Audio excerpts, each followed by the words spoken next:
Assalamualaikum warahmatullahi wabarakatuh. Hai semuanya, selamat pagi, siang, sore, malam bagi kita semua. Jadi, hari ini pertama-tama perkenalkan dulu, nama saya Nada Nursifa, NIM 1000138202597 dari IKNC Prodi Ilmu Kesehatan Masyarakat.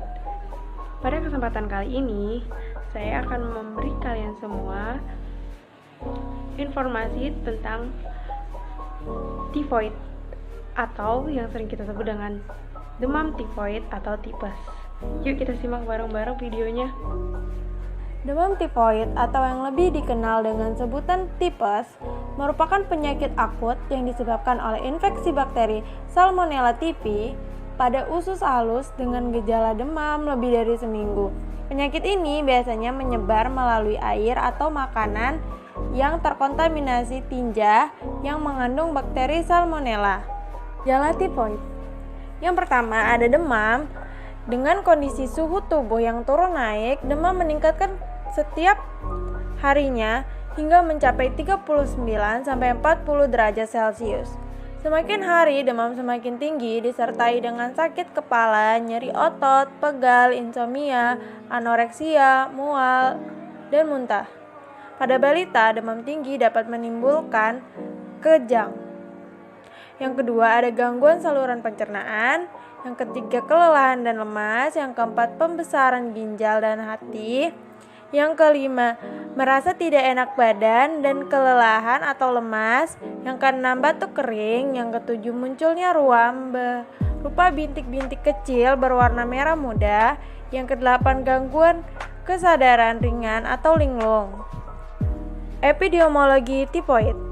Diperkirakan 17 juta kasus penyakit demam tifoid dan paratifoid terjadi secara global pada tahun 2015, terutama di Asia Selatan, Asia Tenggara, dan Afrika Sub-Sahara.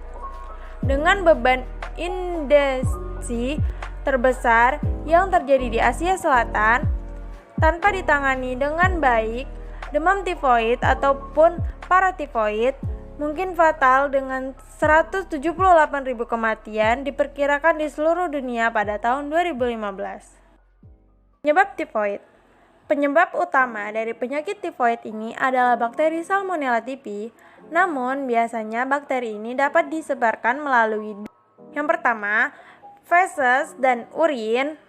Bakteri Salmonella typhi biasanya disebarkan melalui makanan atau minuman yang telah terkontaminasi. Seperti di negara berkembang, masalah ini dapat muncul akibat dari sanitasi yang buruk dan mengakibatkan air minum terkontaminasi. Yang kedua, orang yang pernah terkontaminasi. Sebagian dari orang yang telah sembuh dari penyakit usus atau demam tifoid bisa menyimpan bakteri ini dalam saluran usus atau kantong empedunya dan tersimpan selama bertahun-tahun. Golongan orang ini disebut sebagai karier atau pembawa kronis karena bisa menginfeksi orang lain meski tidak lagi memiliki tanda dan gejala tipes. Pengobatan tifoid. Antibiotik menjadi satu-satunya pengobatan yang paling efektif untuk tifoid. Pengobatan penyakit tifoid dapat dilakukan di rumah maupun rumah sakit. Ini tergantung pada tingkat keparahan dari penyakit. Dokter biasanya akan mengajukan obat untuk atasi tipes sebagai berikut. Yang pertama ada ciprofloxacin atau Cipro. Di Amerika Serikat, dokter sering meresepkan Cipro untuk orang dewasa yang tidak hamil. Namun, banyak dari bakteri Salmonella typhi yang kini tidak mempan terhadap antibiotik ini, terutama bakteri yang ada di Asia Tenggara. Yang kedua ada azithromycin atau Zithromax. Antibiotik ini biasanya dipakai jika seseorang tidak menggunakan ciprofloxacin. Yang ketiga ada ceftriaxone. Antibiotik suntik seperti ceftriaxone bisa menjadi salah satu obat yang diresepkan jika penyakitnya lebih serius. Antibiotik suntik biasanya diresepkan untuk mereka yang tidak meminum ciprofloxacin, seperti anak-anak. Sementara untuk pengobatan di rumah bisa dilakukan dengan cara merubah gaya hidup untuk membantu mengatasi tifoid, yaitu Pertama, minum air yang banyak. Yang kedua, istirahat total. Yang ketiga, makan makanan yang mudah dicerna. Terakhir ada pencegahan tifoid. Pencegahan tifoid dapat dilakukan dengan menjaga kebersihan diri dan lingkungan sekitar.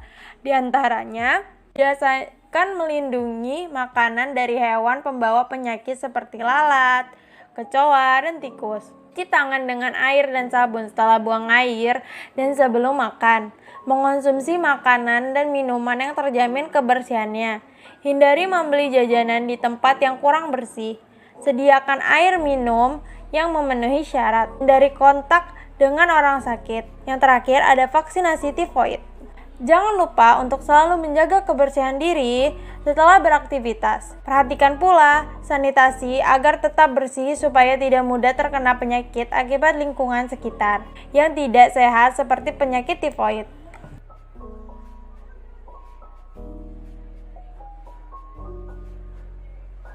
Sekian video yang bisa saya sampaikan, semoga bermanfaat dan menambah ilmu bagi kita semua. Kurang lebihnya saya mohon maaf. Wabillahi taufiq wal hidayah. Wassalamualaikum warahmatullahi wabarakatuh. Terima kasih telah menonton.